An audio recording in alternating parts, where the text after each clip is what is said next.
con Micaela, que hoy no puede estar porque tiene una actividad por la PGO, tratamos siempre de que las unidades se vayan de alguna manera entrelazando, que sea una continuidad, que sea una suma de contenidos nuevos a los que ya hemos visto y a su vez reforzar los conceptos que por ahí puedan para nosotros ser importantes e incluso que ustedes puedan tener algún tipo de comentario o de duda con respecto a temas. Todo esto tiene que ver con lo que vamos, de alguna manera, vamos a ir trabajando, ¿no? No solamente durante esta semana, sino las 2 semanas siguientes que quedan, más la evaluación final del bimestre, ¿no? Que es escrita y oral, que eso va a ser el 18 de septiembre, el lunes 18 de septiembre para las comisiones que están cursando eh, esta rotación. Entonces, lo que quería de alguna manera manifestar era que ustedes lo que de alguna manera buscamos, digamos, y lo que le quiero mencionar a ustedes, que lo que buscamos es que no solo el tema de los temas, de que aquellos temas que desarrollamos en las actividades teóricas prácticas, tengan que ver con temas específicos de salud pública, sino sobre todo vincularlo con lo que ustedes están estudiando eh, con respecto a lo que están cursando este año, ¿no? Y reforzar ya todos los conocimientos que son amplios que tienen de años anteriores. El temario de esta unidad, digamos, tiene que ver con lo que ustedes están observando y, y lo que buscamos, la finalidad es, como en las otras unidades, que puedan adquirir ciertos conocimientos que en la práctica futura de médicos y de médicas puedan de alguna manera avanzar en lo que tiene que ver con las normativas vigentes, la calidad de atención, la seguridad, los derechos del paciente, etcétera.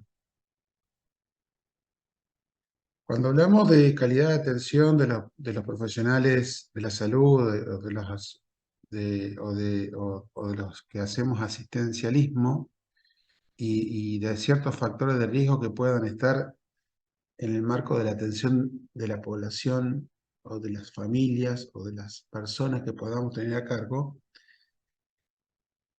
como introducción, digamos, y como de alguna manera tratando de buscar conexión, digamos, y con lo que hemos visto anteriormente, el sistema de salud, como ustedes saben, puede ser pensado como la articulación del componente de el modelo de financiamiento, que es la dimensión económica, el modelo de gestión, que es la política, la dimensión política, y el modelo de atención, que es la dimensión técnica académica, digamos, de atención, ¿no? Y dentro del modelo de atención podemos decir que la forma en que se aborda la atención de los problemas de salud de una persona, de una familia, de la población, y la pregunta que nos hacemos, ¿qué cubrir? ¿Sí? ¿Qué tipo de acciones, prestaciones o servicios se deben brindar a la población para producir salud, para justamente para tratar de generar en las personas una conciencia de vida saludable, eh, de estar muy al margen de lo que puedan ser los problemas de salud, a quién cubrir, cuáles son los criterios de elegibilidad e inclusión del sistema, cómo prestar, eh, cómo prestar, perdón,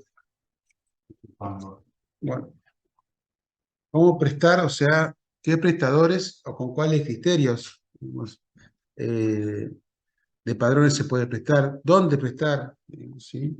En qué lugares, qué manera se debe distribuir la oferta, qué criterios de referencia y contrarreferencia, es decir, estamos en el hospital de Diamante o en el hospital de Bobril o estamos en el Besia o estamos en un CAPS acá en la ciudad de Santa Fe y derivamos a una persona con un determinado problema de salud y queremos saber qué es lo que se hizo en el hospital de Iturraspe o en el Semafe o dónde lo derivemos, si es en el hospital Sayago por un problema respiratorio, hablando de la ciudad de Santa Fe, ¿no?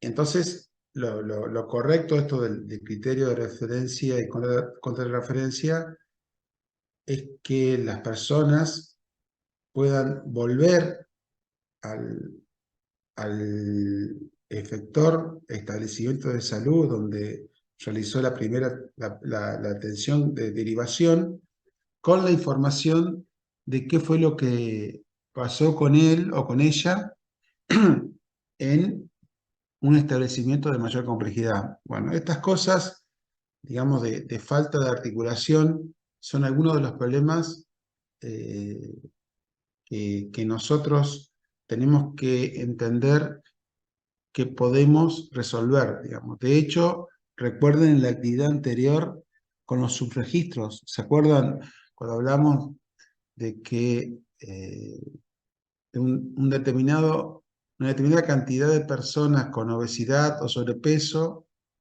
eran pesados, medidos, pero no eran registrados? Entonces, esa situación, digamos, sí, implica que no se pueda avanzar eh, en lo que nosotros pretendemos como un modelo de atención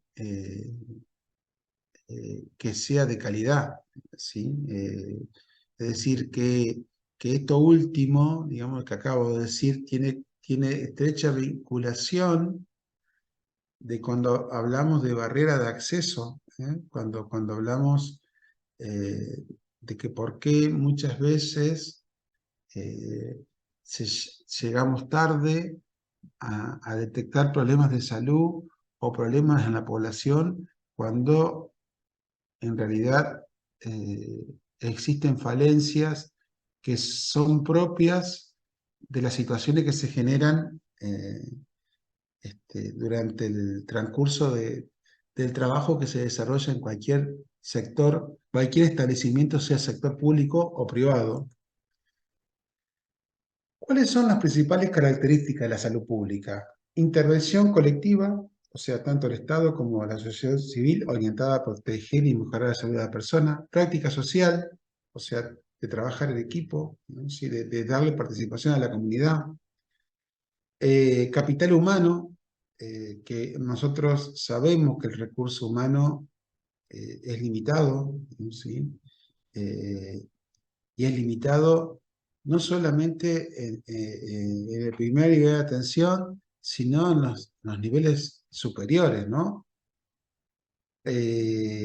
Como es sujeta a riesgos la salud de la población, este tema de poder realizar actividades que se interactúen y se potencien, bueno, es una actividad que la tenemos que pensar en equipo, digamos, porque no solamente pasa por el trabajo de un médico, de una enfermera. Y esta no se puede acumular, no es transferible, o sea, es una cosa que la tenemos que ir realizando de acuerdo a las necesidades y a las características del lugar donde estamos trabajando y de la población que atendemos.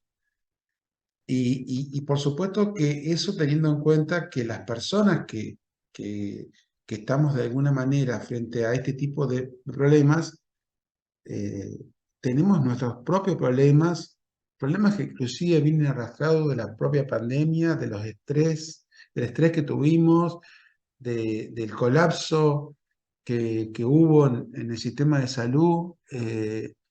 Entonces, todas estas cosas, de alguna manera, condicionan muchas veces que podamos avanzar en la dirección que todos queremos. Aún así, como lo vimos, con ustedes en el sistema de salud de nuestro país, en debilidades y fortalezas, vemos que a pesar de estar expuesto a una situación como la pandemia de COVID-19 o como la anterior pandemia de H1N1, nuestro sistema de salud eh, pudo dar respuesta en muchas de las cosas que se presentaron, más allá también, como vimos, de las debilidades, falencias y errores que se han cometido y que ahí es donde tenemos que apuntar justamente para tratar de que esas cosas se puedan ir superando.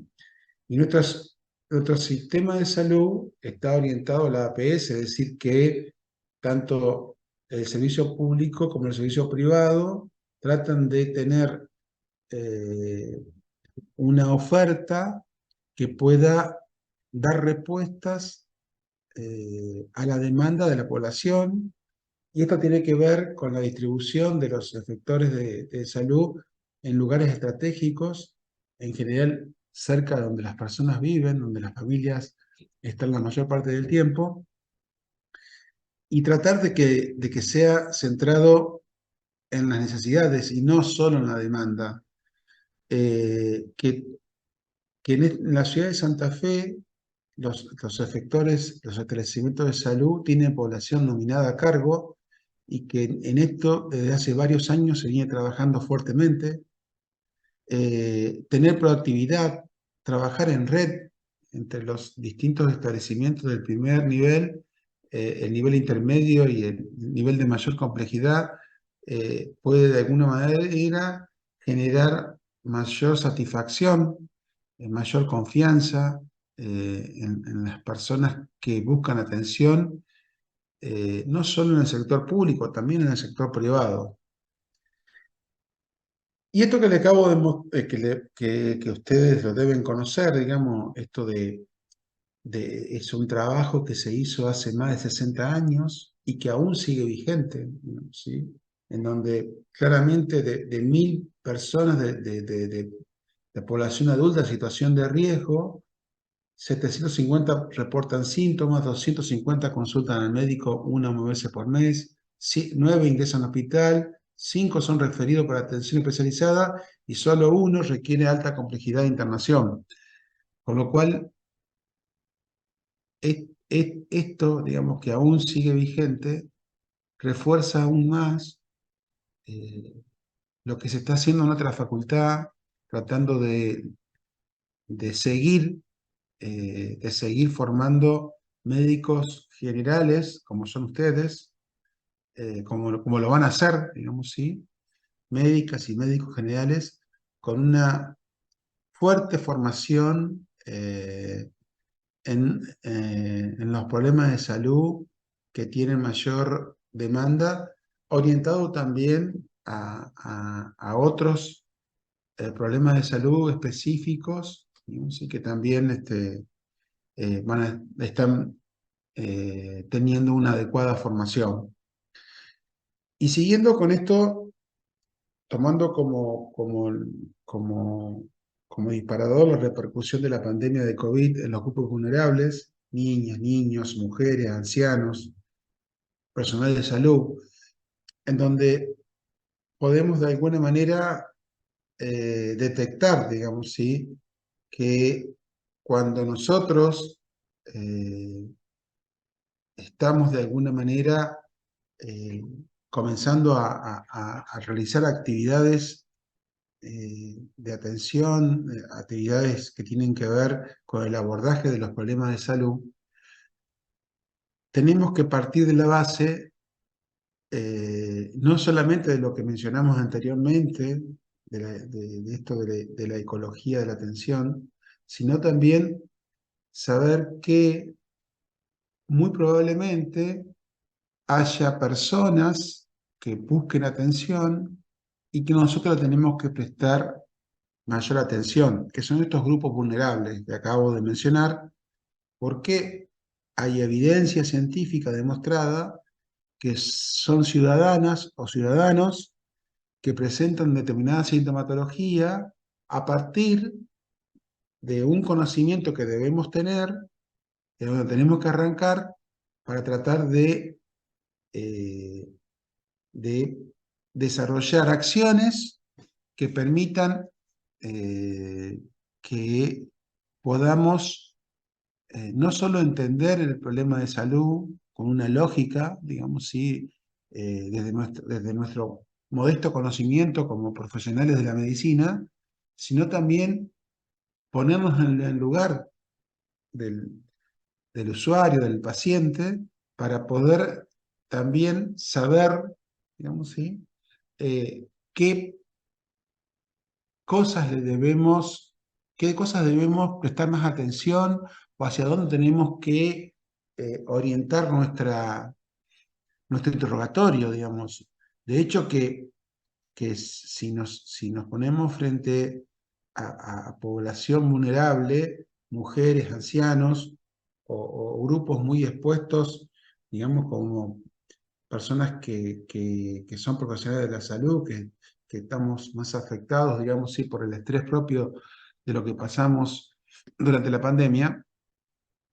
En todo esto, creemos que, que no es solo en una persona, digamos, ver si la sintomatología que presenta, falta de aire, dolor de pecho, digamos, sí, está solo vinculado a un daño biológico, orgánico, sino también que hay otras cuestiones que desencadenan ese problema, que es nuestra responsabilidad también abordarlo y que como parte de que tenemos que tener una mirada amplia de que es población vulnerable, tiene que estar eh, en las decisiones que debemos tomar para que el abordaje del problema sea eh, lo más completo que se pueda, digamos, ¿sí? Reitero, no quedarnos solamente con la demanda, digamos, ¿sí? Sino centrarnos en una cuestión que tiene que ver con problemas, digamos, ¿sí? Que están asociados o vinculados a la demanda que presenta esa persona cuando viene a hacer una consulta. Y en eso yo estoy convencido de que cada uno de ustedes lo tiene más que claro, digamos, ¿sí?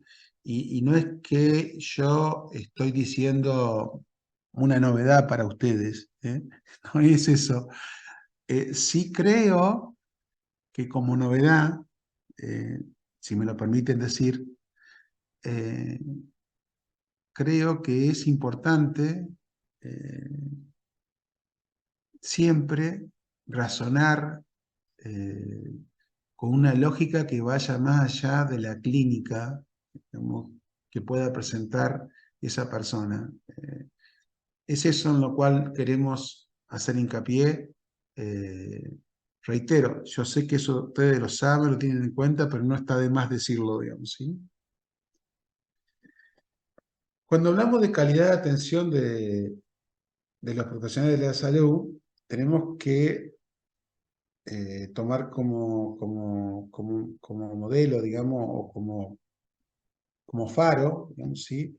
Que la OMS define a la asistencia sanitaria de calidad a la que se consigue al asegurar que cada persona o paciente recibe el conjunto de servicios diagnósticos y terapéuticos más adecuado para conseguir una atención sanitaria óptima, teniendo en cuenta todos los factores, conocimiento del enfermo, del servicio médico y lograr el mejor resultado con el mínimo riesgo de efectos iatrogénicos y la máxima satisfacción del paciente, del usuario en el proceso. Es decir, con los recursos disponibles, que muchas veces son muy pocos, ¿no? ¿Sí? Eh, Lograr los mejores resultados, que eso va a llevar justamente a que la persona, su familia, las personas más allegadas se sientan seguras, confiadas en lo que están recibiendo de parte de nuestra, ¿no? La calidad de atención sanitaria es algo que preocupa a todos nosotros, que de una u otra forma han trabajado en un horizonte de búsqueda de una excelencia, aunque no siempre se utiliza una metodología específica y reconocida. Digamos, y muchas veces tenemos, por, por el lugar donde estamos o por las situaciones que se generan, a veces carecemos de toda la capacidad tecnológica o técnica para poder avanzar sobre un tema, pero nosotros siempre tenemos que pensar que a pesar de las debilidades, a pesar de las deficiencias, a pesar de los escasos recursos, etcétera, siempre tenemos que dar lo mejor, ¿sí? Para quedarnos tranquilos, más allá, reitero, de los recursos que uno pueda tener disponible. Entonces, en este sentido, de disponer de herramientas que permitan medir el nivel de calidad en la práctica asistencial, como son los indicadores, es un paso fundamental, sobre todo si esos indicadores se basan en evidencia científica y opinión de expertos. Lo de opinión de expertos tiene que ver con que muchas veces se utilizan herramientas, metodologías que tienen que ver con cuestiones más bien de arte, de trabajo, eh, que no necesariamente tenga un caudal de evidencia científica que lo avale, pero que estos expertos tienen en su espalda la experiencia, el conocimiento, la trayectoria suficiente como para eh, dar recomendaciones sobre qué es lo mejor o lo más adecuado para tratar de resolver problemas que se presentan en la consulta médica o en una guardia de urgencia o en un lugar específico como puede ser una terapia intensiva o una coronaria. La calidad de atención de salud se puede dividir en calidad técnica, que es en base a la evidencia que sustenta a los recursos y los medios empleados, métodos, procedimientos utilizados, a la experiencia, capacitación y entrenamiento de los profesionales que la prestan, la calidad asistencial, que es la calidad que tiene la asistencia hospitalaria prestada, teniendo en cuenta la contribución de la ciencia, la tecnología médica, el arte y las habilidades de los profesionales en su aplicación, trato ofrecido a los pacientes y las acciones de los profesionales que pretenden satisfacer la expectativa de los mismos, y la calidad percibida, que es la calidad que tiene la asistencia que presta el hospital según la valoración del paciente, comparando su percepción de la misma con sus expectativas. Los sistemas de información y evaluación sobre los registros y el registro de evaluación de eventos adversos permiten mejorar la calidad de atención y la seguridad del paciente. La atención sanitaria de calidad es una prestación oportuna, eficiente, segura de la atención médica con los recursos humanos con los que se cuenta dado el actual entorno y los avances tecnológicos, así como el desarrollo en gestión de instituciones de salud. Y la calidad de atención de salud, incluyendo la seguridad del paciente, es la cualidad de atención sanitaria esencial para la consecución de los objetivos nacionales o provinciales o locales, para la mejora de la salud de la población y un futuro sostenible del sistema de atención de salud. Actualmente se reconoce que una mala o deficiente calidad de atención puede ser una barrera de acceso a la cobertura universal de salud y a la integración de los servicios de salud o los programas en red, digamos, ¿sí? Eso independientemente del acceso. El enfoque de mejora de calidad debe aplicarse dentro de los modelos de atención centrados en los atributos de la APS, digamos. Que esto ya lo vamos a ver cuáles son los atributos. Pero las herramientas que podemos usar justamente son el monitoreo, que es uno de los más importantes instrumentos de gestión y calidad de la organización, y los indicadores, como dijimos anteriormente, que son mediciones resumidas que capturan la información relevante de la situación de salud para determinar la dimensión del estado de salud y el desempeño de un sistema de salud. La calidad de atención clínica se relaciona con la interacción entre los proveedores de atención. ¿Se acuerda que vimos los proveedores en los sistemas de salud? Los pacientes o usuarios la forma en que los aportes de los trabajadores y las contribuciones de los empresarios al sistema de salud se transforman en resultados concretos, ¿no?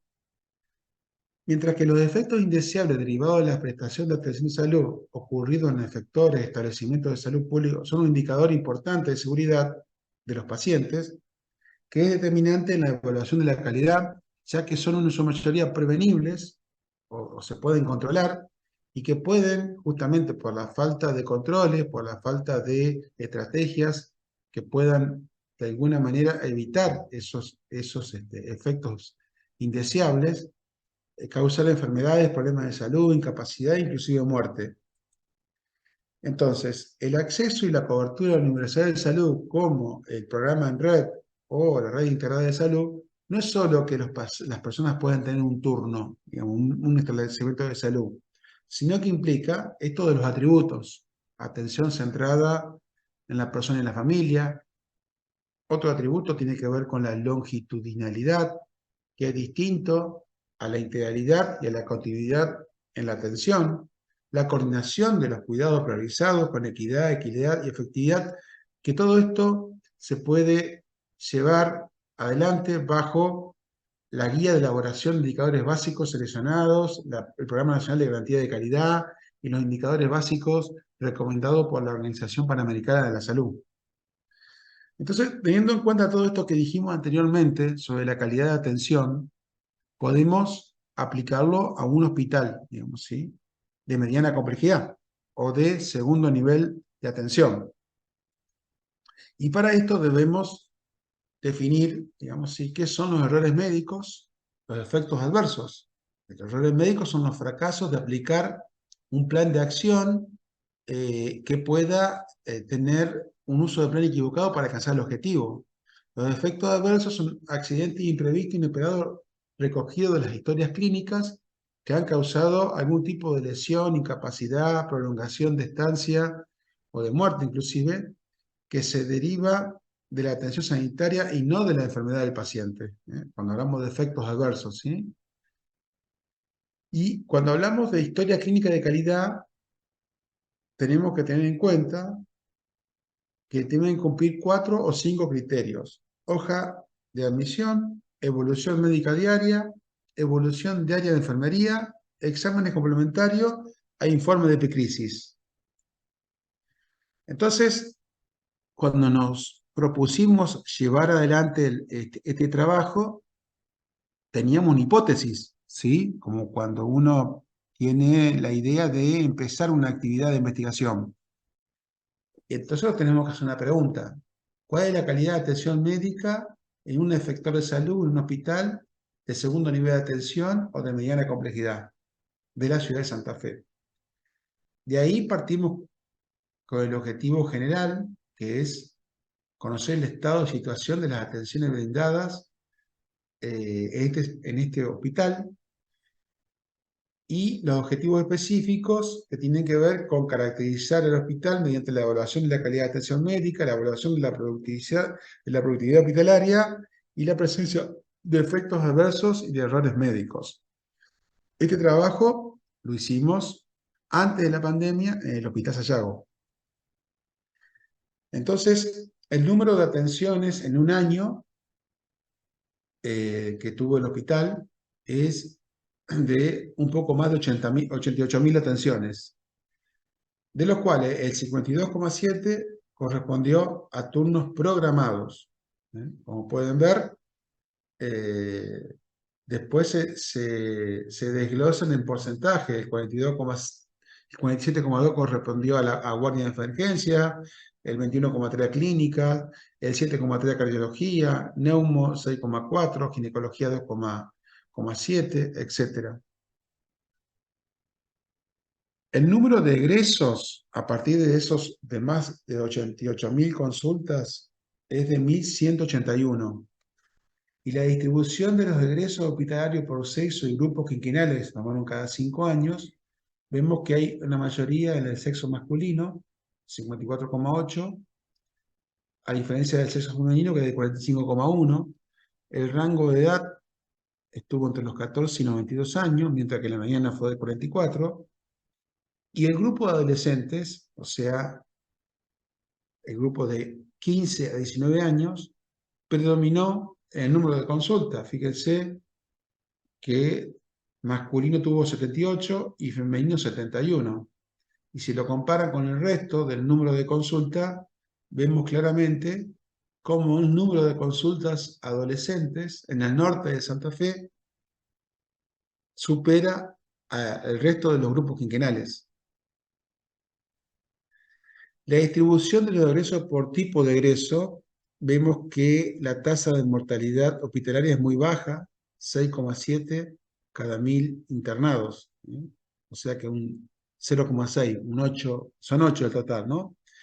Los reingresos no programados antes de las 72 horas corresponde a 11 pacientes, menos del 1%.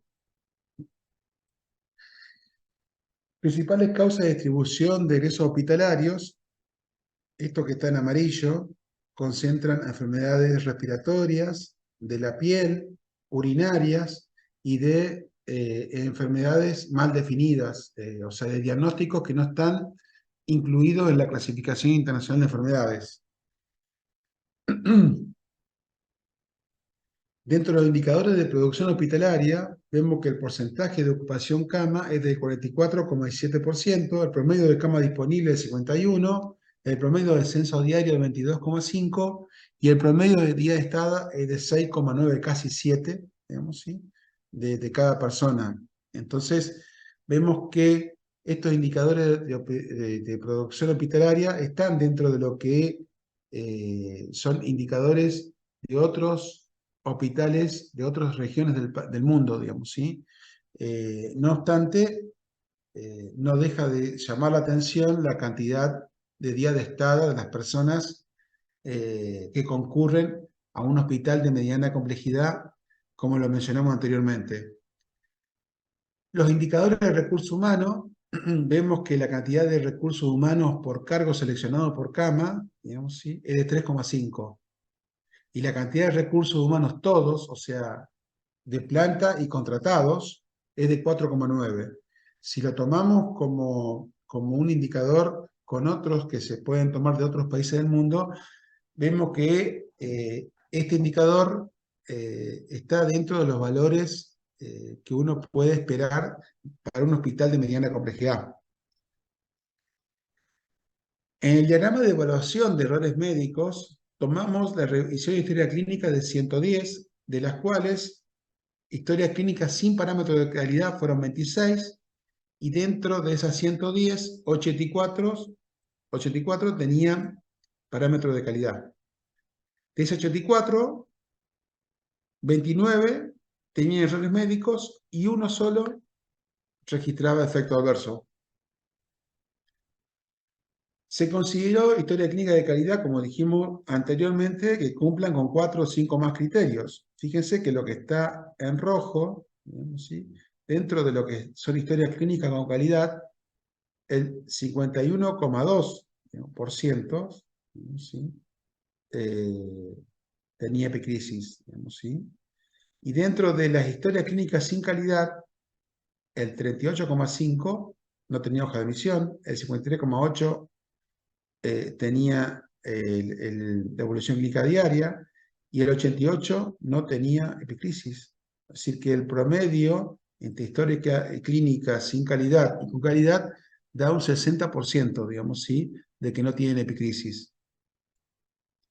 Dentro de la distribución de errores médicos, vemos que el 24% está asociado a medicación y el 76% a diagnóstico, mientras que los días donde se encuentran la mayor cantidad de errores médicos son lunes y martes, siendo las primeras 24 horas en donde ocurren la mayor cantidad de errores médicos. Para cerrar el trabajo y teniendo en cuenta, serían como conclusiones, pero en este caso están puestos como consideraciones, llamó la atención la ausencia de egresos hospitalarios con diagnóstico de enfermedades isquémicas del corazón. Y eso entendemos que tiene que ver con que el Hospital Sayago tiene, digamos, una idiosincrasia en la sociedad de acá de Santa Fe, de ser un hospital especializado en enfermedades respiratorias. Lo otro que nos llamó la atención son los adolescentes, que concentraron el 12,6% de los egresos hospitalarios. Los errores médicos se concentraron en las 24 horas de internación y más en los días lunes y martes. Y lo otro que dijimos que solamente registramos un solo efecto adverso. Y la propuesta que hicimos eh, cuando presentamos estos datos a los profesionales del hospital es tener un protocolo para la atención de hospitales de adolescentes.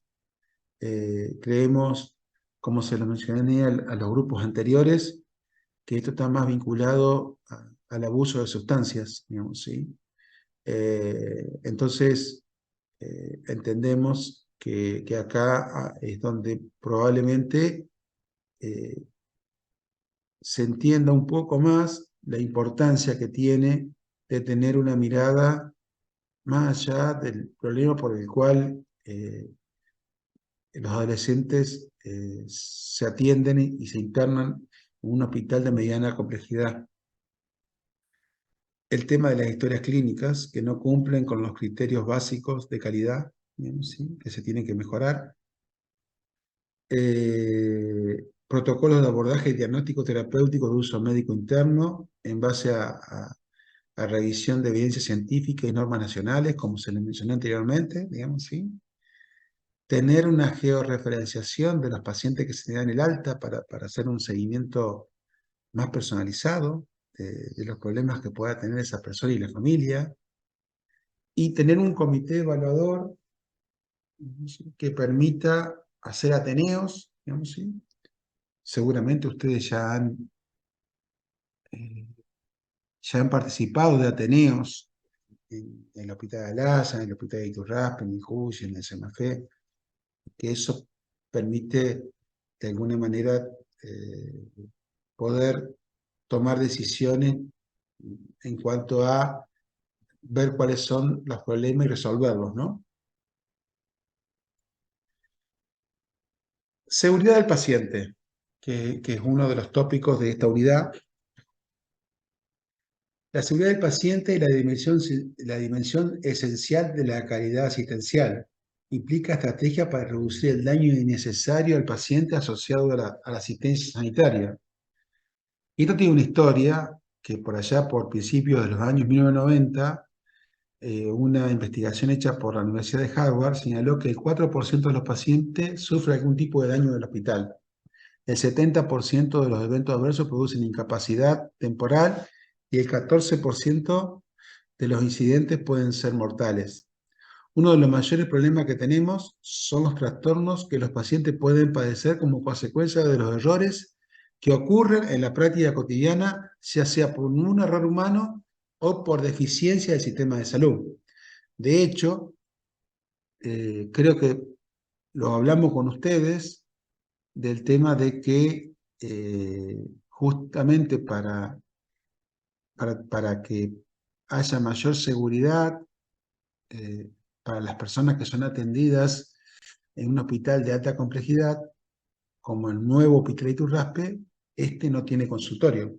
Eso se lo dijimos anteriormente. Cuando hablamos de seguridad es necesario encarar este aspecto desde un punto de vista bien institucional, digamos, ¿sí? Para que se involucren la mayor cantidad de personas profesionales y no profesionales de ese establecimiento. La seguridad de las personas hospitalizadas o internadas es un componente clave de la calidad y un derecho de los pacientes reconocido por organismos de las Naciones Unidas como la OMS, la OPS, el Comité Europeo de la Sanidad y el Congreso Europeo, que recomiendan tener en cuenta que la seguridad del paciente, ponerla en el centro de las políticas sanitarias y de cada establecimiento, sea público o privado. Como sabemos, los adelantos tecnológicos, los avances científicos, el conocimiento desarrollado en las últimas décadas de este siglo, y más la pandemia por la cual ya pasamos, han creado sistemas de enorme complejidad Esta complejidad conlleva riesgo, experiencia demuestra que las cosas pueden ir mal y con los efectos adversos afectarán el futuro de nuestro sistema de salud. Y bueno, y más allá de eso, tenemos que tenerlo en cuenta justamente para tratar de entender que somos parte de todos estos cambios. En la última asamblea que se hizo, la 72, organizada por la OMS en el año 2019, los países miembros se comprometen a reconocer la seguridad del paciente como una cosa fundamental, digamos, y para adoptar medidas concertadas en reducir daños. Porque claro, uno de cada 10 pacientes pueden sufrir algún tipo de daño hospitalario y pueden ser, como ya vimos anteriormente, a partir de errores médicos o de efectos adversos. Las infecciones internosocomiales intrahospitalarias afectan a 14 cada 100 pacientes ingresados. De cada 100 pacientes internados, 7 en países desarrollados y 10 en los países en vía de desarrollo concentrarán o contraerán infecciones relacionadas con la atención de salud. La mayoría de las personas no tienen acceso a dispositivos apropiados debido a los avances tecnológicos que mencionamos anteriormente. El bajo nivel de gasto en salud en general entraña un nivel igualmente bajo de gasto en dispositivos médicos y en nuestro país la mayor fragmentación y segmentación que ya hemos podido observar hace que esta barrera de acceso a dispositivos tenga una consecuencia en no poder acceder a diagnósticos, tratamientos oportunos para evitar o controlar problemas que tienen que ver, como vimos anteriormente, con las enfermedades crónicas no transmisibles o como vimos ahora con los grupos vulnerables, ¿no? Aplicaciones o inoculaciones por vía intramuscular endovenosas o cutáneas sin garantía de seguridad se han reducido por suerte considerablemente y que uno tiene que tratar de reducir lo que más se pueda, digamos, ¿sí? Porque eso reduce el riesgo. Trabajar en equipo, sobre todo, es fundamental cuando hablamos de intervenciones quirúrgicas ambulatorias o de alta complejidad, porque eso disminuye considerablemente los riesgos de complicaciones. Entre un 20 y 40% de todo el gasto de salud se despilfarra a causa de una atención deficiente. Diferentes estudios sobre seguridad muestran que en algunos países se pierden millones de dólares o de euros por año a causa de la prolongación de la estancia en el hospital, y lo vimos en el hospital Sayago, digamos, el número de días, ¿no? que están promedio cada paciente que se interna. La atención médica que se realiza en los establecimientos públicos y privados tiene un historial de seguridad muy deficiente. Tanto es así que la probabilidad de que un paciente sufra algún daño ocasionado por una atención médica en un efector de salud es superior a si uno viaja en avión o entra a una planta nuclear. Y la experiencia y la salud de los pacientes son esenciales. ¿Por qué? Porque las perspectivas de las personas son valiosas desde el punto de vista que podemos aprender a determinar sus necesidades, vigilar los progresos y evaluar resultados. Teniendo en cuenta que la población de mujeres y la población de niños recién nacidos se ven expuestos a una considerable carga de riesgo y daño derivado de la atención poco segura, agravado por la perturbación de los servicios esenciales que causó la pandemia. Tener en cuenta el tema este de la seguridad del paciente no es solo es un tema específico, digamos, ¿sí? de este año, sino de los años que vendrán.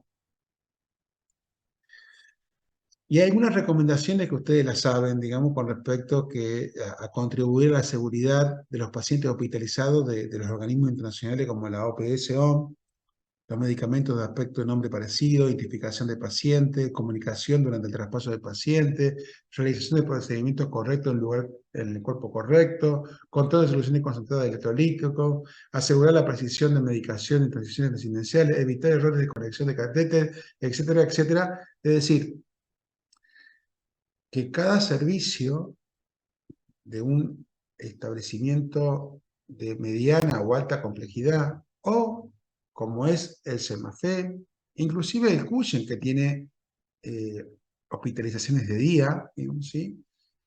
Deben, como todos sabemos, respetar a rajatablas, digamos, ¿sí?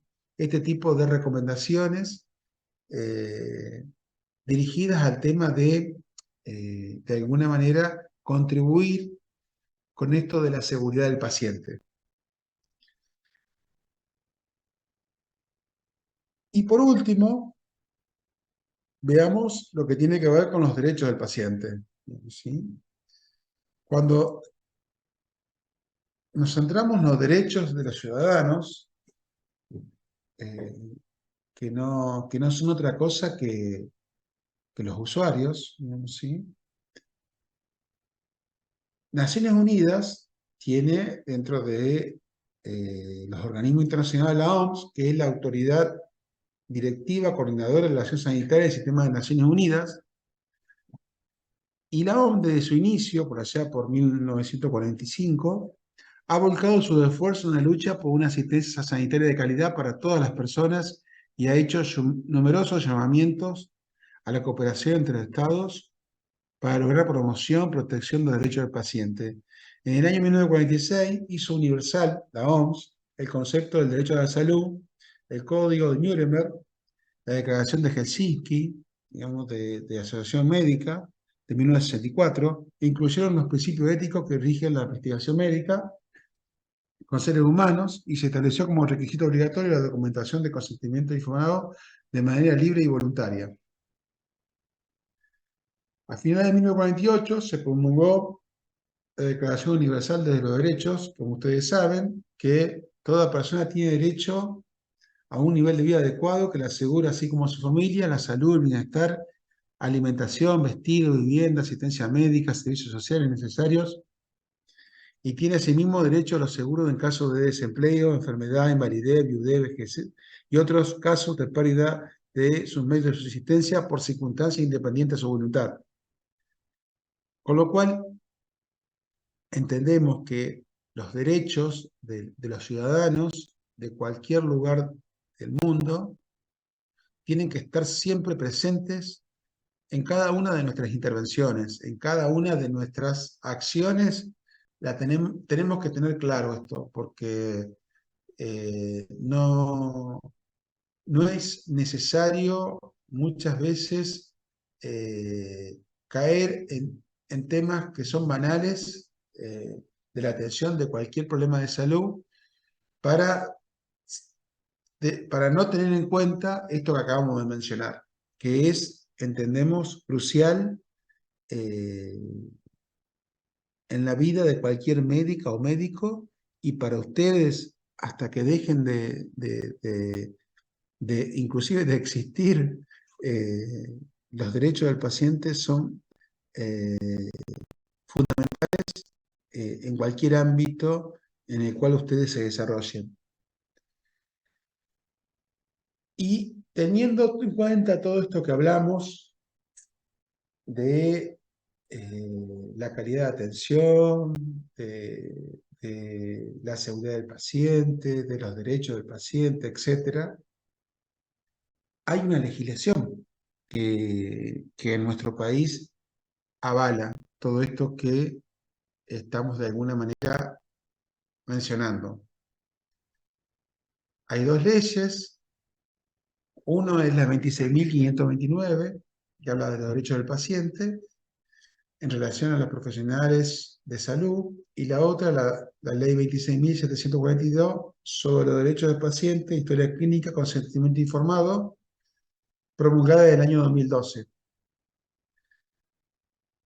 Bueno, yo lo que creo que es importante que ustedes tengan que saber, digamos, ¿sí? Porque en realidad esto avala lo que dijimos anteriormente, que la ley 26.529 tiene en cuenta aquellos derechos esenciales en relación al paciente y los profesionales de la salud. Derechos esenciales como la asistencia, el trato digno y respetuoso, la intimidad, la confidencialidad, la autonomía de voluntad, o sea que la persona tiene derecho a aceptar o rechazar determinadas terapias o procedimientos médicos que nosotros le propongamos.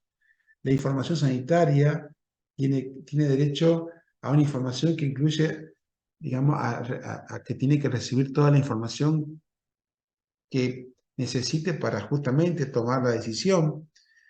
Y a su vez también trabajar en equipo, donde uno pueda de alguna manera tomar decisiones en donde también respete los campos de conocimiento de otras disciplinas o de otras especialidades, ¿no? Que puedan estar involucradas en el caso. Y esta ley 26.642 sancionada modifica el punto de autonomía, en donde en el marco de esta potestad del paciente presenta una enfermedad irreversible o incurable y se encuentra en estado final o haya sufrido lesiones que lo coloquen en una situación que no pueda resolver, tiene derecho a través de sus familiares o de alguien que esté representando su situación de aceptar o rechazar la propuesta que uno le está proponiendo con respecto a procedimientos invasivos que puedan estar inclusive vinculados a situaciones en unidades de cuidados intensivos, ¿no? Y bueno, y otro artículo de la ley tiene que ver con la revocabilidad, que esto tiene que ver la decisión del paciente o de quien sea su referente a, a rechazar o a consentir tratamientos indicados que puedan ser revocados, y esto en el marco de la intervención de jueces, de escribanos, en donde uno pueda dejar por escrito, digamos, ¿sí? Más allá de que el médico tiene la historia clínica, en donde uno tiene que también volcar toda la información para justamente tratar de tener un enfoque desde el punto de vista de este artículo de la ley, en donde no quede ninguna duda de que se actuó de manera en la cual hay un respaldo legal para tomar las decisiones más correctas. Y para ir terminando, con respecto a las directivas anticipadas, el artículo 11, toda persona mayor capaz de disponer directivas anticipadas sobre su salud, pudiendo consentir o rechazar determinados tratamientos médicos. Las directivas deben ser aceptadas por el médico a cargo, salvo que implique desarrollar alguna práctica de eutanasia, la que se tendrán como inexistente, ¿no? Y la integridad de la historia clínica forma parte de la historia clínica, los consentimientos informados, las hojas de indicaciones médicas, las planillas de enfermería, los protocolos quirúrgicos, etcétera, debiendo acompañar en cada caso un breve sumario de actos de delegación y de glosa autorizado de constancia, fecha, firma, sello. Y esta ley 26.742, sancionada en el año 2012, o sea, hace un poco más de 10 años, agregando el siguiente texto: la declaración de voluntad deberá formalizarse por escrito ante escribano público o juzgado de primera instancia, para el cual se requerirá la presencia de 2 testigos. Fíjense todo lo que implica muchas veces tomar decisiones en donde uno está de alguna manera decidiendo qué es lo que se va a hacer con una persona en una situación límite, en un cuadro avanzado de su enfermedad, ¿sí? Y por último, los puntos que vamos a ver ahora tienen que ver con los derechos del paciente, la historia clínica y consentimiento informado, en donde toda actuación profesional en el ámbito médico-sanitario, sea público o privado, requiere el carácter general y dentro de los límites que fijen por vía reglamentaria el previo consentimiento informado del paciente. Es decir, que un paciente que necesita una intervención traumatológica o cualquier intervención quirúrgica debe ser efectuada, digamos, con su aval, digamos, ¿sí? Y para eso uno tiene que tener en cuenta su estado de salud, el procedimiento propuesto con especificación de los objetivos perseguidos, los beneficios esperados del procedimiento, los riesgos y molestias de efectos adversos, la especificación de los procedimientos alternativos, las consecuencias previsibles de no realizar el procedimiento, el derecho que le existe en caso de padecer una enfermedad irreversible cuando se encuentra en estado avanzado o haya sufrido lesiones, que de poder de alguna manera de rechazar el procedimiento o incluso deberá dejarse constancia de la información por escrito en un acta que debe ser firmado por todos los intervenientes. El derecho de asistir a cuidados paliativos integrales en el proceso de atención de su enfermedad o procedimiento. Entonces, esto, digamos, sí, es muy importante tenerlo en cuenta. Y en el marco del nuevo Código Civil argentino, vigente desde hace 7 años, o 8 casi, en su artículo 59 establece que nadie puede ser sometido a exámenes o tratamientos clínicos quirúrgicos sin su consentimiento libre e informado, excepto disposición legal contraria, como vimos anteriormente. Si la persona se encuentra absolutamente imposibilitada para expresar su voluntad al tiempo de la atención médica y no ha expresado anticipadamente el consentimiento, puede ser otorgado por el representante legal el apoyo del cónyuge o la persona que esté viviendo con él, pariente o allegado que acompañe al paciente, siempre que medie situación de emergencia con riesgo cierto de un mal peor, digamos, para su vida y su salud. En ausencia de todo ello, el médico puede prescindir de consentimiento si su actuación es urgente y tiene por objeto evitar un mal grave al paciente. Fíjense que está bien claro, digamos, ¿sí?, cuando nosotros podemos proceder independientemente de tener el consentimiento informado para hacerlo, digamos, ¿sí? Es decir, que un profesional de la medicina, digamos, ¿sí?, puede actuar en ausencia de esto en caso de tener algún tipo de problema como el que mencionamos anteriormente. Bueno, hasta acá llegó la clase, creo que es 1 hora justo, así que